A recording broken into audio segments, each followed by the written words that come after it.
Myron Gupta from India Avenue, and today we're going to be talking about one of our companies in our portfolio. I'm joined today by our CIO, Mugunthan Siva. So, Mugs, let's talk about Mahindra Mahindra. It's a really interesting way to play, the India's growth story. It's not just another auto company. There's a lot more going on here. So, at a high level, why does this, stand out to you? Okay. Well, when we talk about Mahindra, it is one of the leaders in the Indian stock market. It's in the top 20 by market cap. That's from an equity market perspective.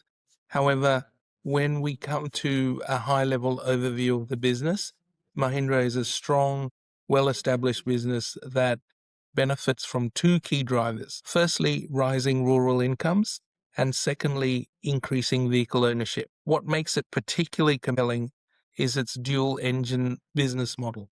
On one side, you have tractors, where Mahindra is the global leader by volume and holds over 40% market share in India. On the other side, you have SUVs, where they've built a strong, growing franchise in India's fastest growing segment of car sales. And for Australian listeners, it's worth noting that Mahindra cars are now on Australian roads. They've evolved from being seen as low-cost functional vehicles to offering genuinely attractive, value-driven products. That shift reflects a deeper alignment with consumer expectations and a real step up in the product and innovation mix. So you're getting exposure to both rural and urban demand, and a company that's clearly maturing in how it designs and positions its products globally. Yeah, wow, diversification seems, pretty powerful. But, what really sets Mahindra apart from, their peers? Okay, well, let's talk about its moats and its global evolution. There are a few key moats to discuss here. First is scale and market leadership, particularly in tractors. When you get that kind of dominance sustained over decades, it's extremely hard to replicate for another business. It gives Mahindra a strong pricing power and distribution as an advantage. Second is their product positioning in SUVs. They've executed premiumization really well, launching high-value vehicles with strong demand and long order backlogs. This is very supportive of their margins. Thirdly is an integrated ecosystem they've set up. They're not just selling vehicles, they're also providing financing and leveraging technology platforms which support customer acquisition and expands their addressable market. And you can see this evolution in markets like Australia. The improved look and feel and value proposition of their vehicles is not accidental. It's the result of Mahindra investing in design, consumer insight, and product development.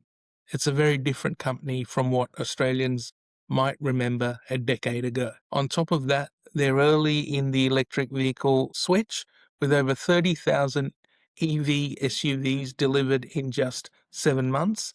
So they're not getting left behind in this transition. Wow, it makes me think I should probably, bench my car and, maybe get a Mahindra instead. But what about the broader industry? How does this actually, kind of support the story that you're going with? Okay, well, when we look at this, I think the key thing is to look at the macro tailwinds driving this company. Now, the tailwinds are very strong. You're seeing rising rural incomes, with nearly 40% of households reporting income growth and over 75% reporting higher consumption. That directly feeds into tractor demand. At the same time, the passenger vehicle market is undergoing SUVization, where SUVs are now making up around 2/3 of the market, which plays directly into Mahindra's strengths. And importantly, India still has low vehicle penetration, so there's a long runway for growth.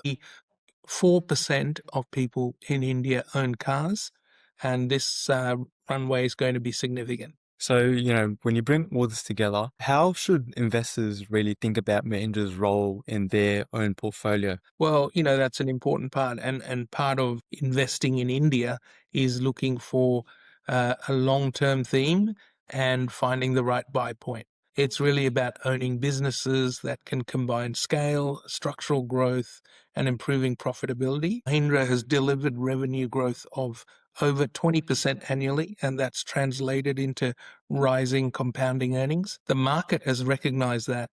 The share price has risen 4x in the last 5 years, and today trades at around 21 times 1 year forward earnings, which is reasonable given its 15 to 20% earnings growth profile. And after the recent 20% drop in the share price this year, it creates another interesting buy point for us as fund managers. It allows us to latch on to the long-term fundamentals I just talked about: rising consumption, car penetration rising, automation, farm efficiency, and the broader EV cycle in India.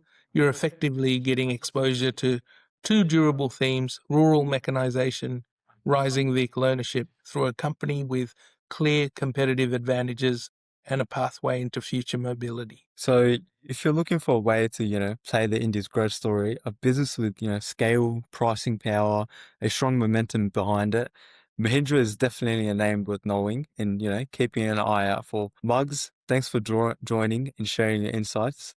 It's been a pleasure. Yeah, no, thanks, Aaron. It was great to have the first series of these discussions on companies. Look forward to the upcoming one next month. And thanks a lot, and catch up soon. Cheers.